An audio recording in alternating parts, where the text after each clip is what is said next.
Getting you started with new developments in the Middle East. Israel's military says Iran launched more than 100 drones following the overnight Israeli strike.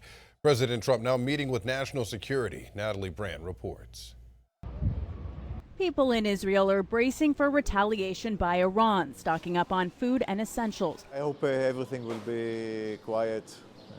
We want peace. Israeli hospitals also prepared underground facilities after the country launched a wave of strikes overnight aimed at Iran's nuclear program. Israel launched Operation Rising Lion, a targeted military operation to roll back the Iranian threat to Israel's very survival.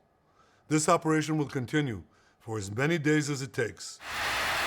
Israeli Prime Minister Benjamin Netanyahu says Israeli warplanes struck more than 100 targets and killed leading nuclear scientists and at least 3 top Iranian generals. Damage could also be seen in this residential neighborhood, with Iran's supreme leader vowing severe punishment. World leaders are calling for de-escalation, and the Trump administration stresses the U.S. was not part of the operation. Secretary of State Marco Rubio says the top priority is protecting American forces in the region.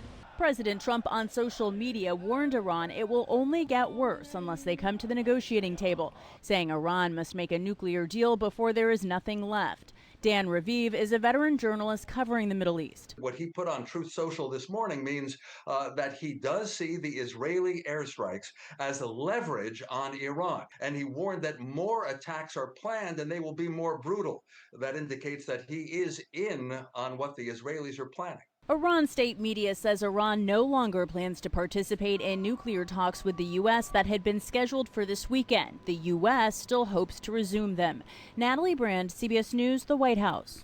And there are reports that at least 78 Iranians were killed in the attacks. The United Nations Security Council holding an emergency meeting this afternoon. This is a developing story, so we will bring you major updates as we get them on 10 Tampa Bay Plus.